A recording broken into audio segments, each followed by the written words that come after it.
சத்தியமாக சொல்கிறேன், என்னோடய லைஃப்பில் ஆரம்பத்தில் ரொம்ப கான்ஃபிடெண்ட்டாக கிளியராக இல்லவே இல்லை. எல்லாம் ஒரே குழப்பம், பயம், ஒரு போலி சிரிப்போடு தான் நான் தொடங்கினேன். இப்போ யாரும் என்னை பார்த்தா சிரிச்சுக்கிட்டே இருப்பாள்ல அப்படின்னு சொல்லுவாங்க. ஆனால் ஒரு காலத்தில் நான் அப்படி கிடையவே கிடையாது. எந்த ஒரு சொல்யூஷன் வேணும் அப்படின்னாலும் அதை ரொம்ப கன்ஃபியூஷனோடு நான் திங்க் பண்ணி அதுக்கு ஒரு ஸ்டெப் எடுத்து வைக்கணுமா வேணாமா அப்படின்னு நான் நினச்சிட்ருப்பேன். ஆனால் நான் இப்போ என்ன தெரிஞ்சுக்கிட்டேன் அப்படின்னா, நம்ம ஒரு சின்ன படி தினமும் முன்னே போடணும்.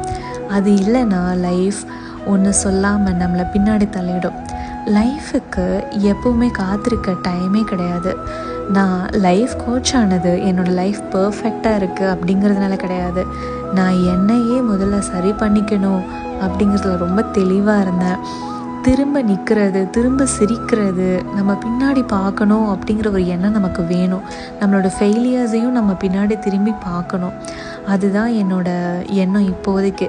அப்போது நம்ம லைஃப்பில் ரொம்ப சீரியஸாக எல்லா விஷயத்தையும் நம்ம எடுத்துக்கிட்டோம் அப்படின்னா நம்ம லைஃப் நம்மளை பார்த்து சிரிச்சிடும். அதனால் நான் ஃபஸ்ட்டு எனக்குள்ளேயே நான் சிரிக்க ஆரம்பித்தேன். என்னுடைய ஃபெயிலியர்ஸ் எல்லாமே நான் ஒரு கவுண்டர் காமெடி மாதிரி நான் எடுத்துக்கிட்டேன். என்னோடய பெயினை நான் லெசனாக மாற்றிக்கிட்டேன். அதுக்காக தான் இந்த லிட்டில் ஜிகல் சேனலையே நான் கொண்டு வந்தேன். யாராச்சும் ஒரு குழந்தையாக இருந்தாலும் சரி, பெரியவங்களாக இருந்தாலும் சரி, சும்மா சிரிங்க, டீப்பாக ப்ரீத் பண்ணுங்கள், உங்களோட ப்ராப்ளமை கடந்து போங்க.